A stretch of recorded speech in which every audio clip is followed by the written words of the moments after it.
to out Gurk, round kicking off the ground, right? Okay, we're doing good. Doing good. Okay, I'm back on the ground, right? So,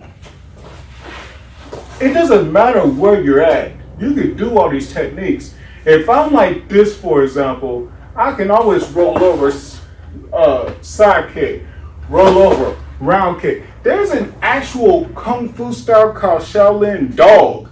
Shaolin Dog is all about kicking from the ground, kicking and fighting from the ground.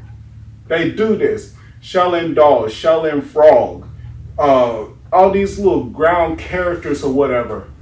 They teach you how to fight from the ground up, and then sometimes even vice versa. You just gotta understand how all this works, and then that makes Wing Chun the way it was. Wing Chun is the MMA of its time, where all these systems just came together and it, pow, here you go, this is the system.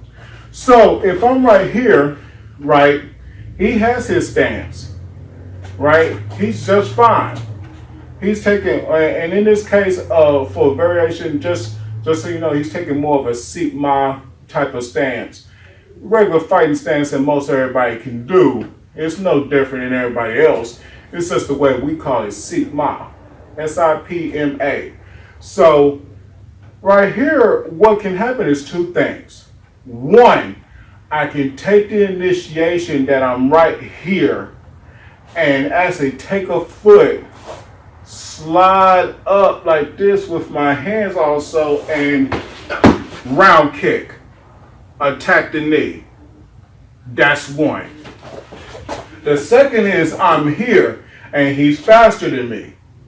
So as he's even if he even steps up, right,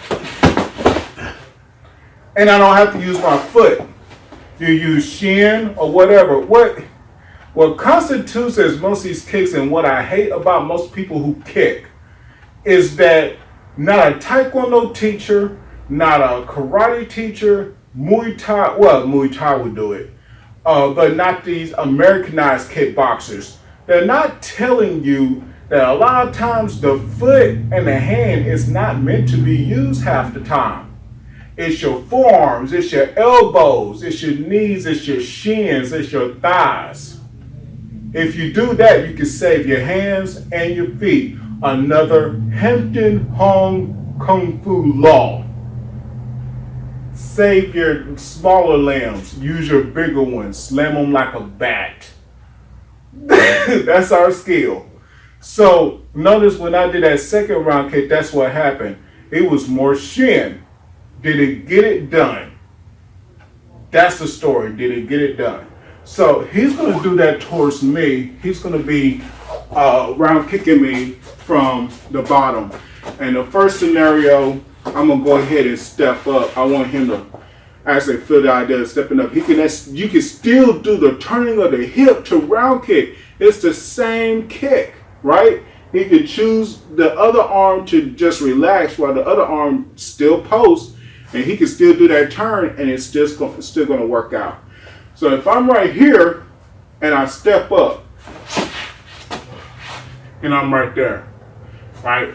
And he kicked more of my calf, so he's going to aim more.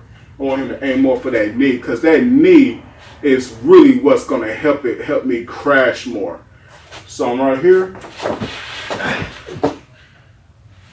You can tell by the way I fell that was more of a crash.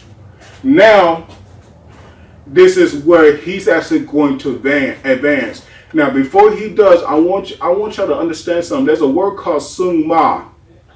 Sung Ma, either from this point, standing up, or whatever. If you advance forward in your footwork, it's an advance forward in your footwork, whether you like it or not. He's using that aspect of Sung Ma from the ground of they are to drop me. Does that make sense?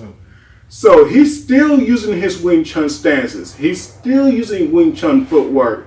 It's just from the ground now. So he has this aspect.